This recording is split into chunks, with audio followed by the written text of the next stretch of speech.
75% of the oysters that are grown in the state of Maine are grown right here on the Damariscotta River estuary.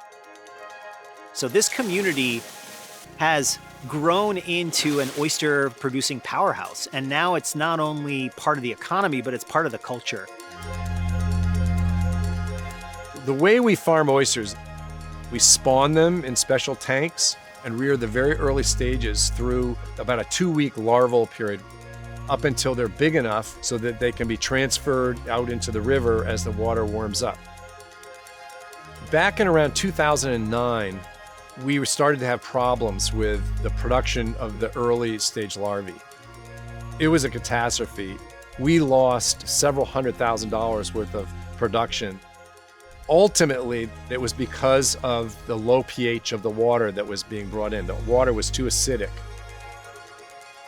When shellfish is in its larval stage, its shell is particularly susceptible to ocean acidification.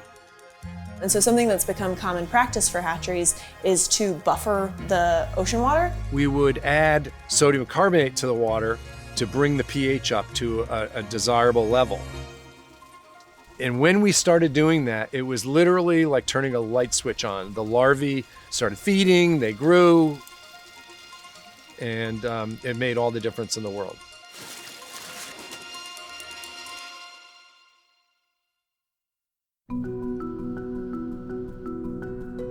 A lot of people are asking, well, what more can we do? And one of the things that MIT is interested in is taking the carbon dioxide out of the water so that the water will be more basic. CO2 is an important problem of our times. And we developed a technology at MIT where we take electricity, we have electrodes through which our ocean water passes, and we are able to take that and alkalize the ocean water without adding any chemicals. Bismuth is a very special material that, when electrochemically activated, can either acidify or alkalize ocean water. And it does that by complexing with chlorine ions in ocean water. The scientific underpinning of our hypothesis here was that these bivalve shellfish, including oysters, need calcium carbonate in order to form their shells. So by alkalizing the water, we actually make it easier for the oysters to form their shells and precipitate that calcium carbonate. There's actually a huge amount that we could learn if we couple the engineering at MIT with the aquaculture science here at the University of Maine.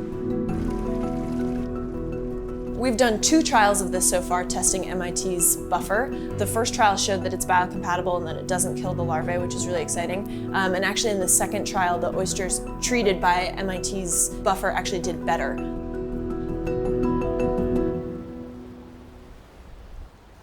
The other cool thing about alkalized ocean water is that it can actually draw down CO2 from the atmosphere. So if we deploy this process at a large scale, we can actually reduce the atmospheric CO2 concentration. The US has such a huge coastline. This is a $60 billion market, and we could really usher in a whole new blue economy. We think that this is only the beginning. What we have developed can really be scaled. It's modular, and we can stack these up, and we could deploy them. And that's what we are doing right now. It's very satisfying that we can see that immediate impact. The work we're doing, I think, is going to have a very, very important economic benefit associated with the aquaculture environment here and also perhaps worldwide. It's totally science. I mean, it's very much an applied science.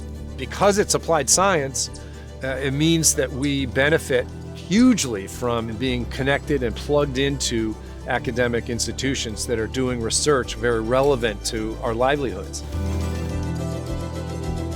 Without science, we don't have a prayer of continuing this industry.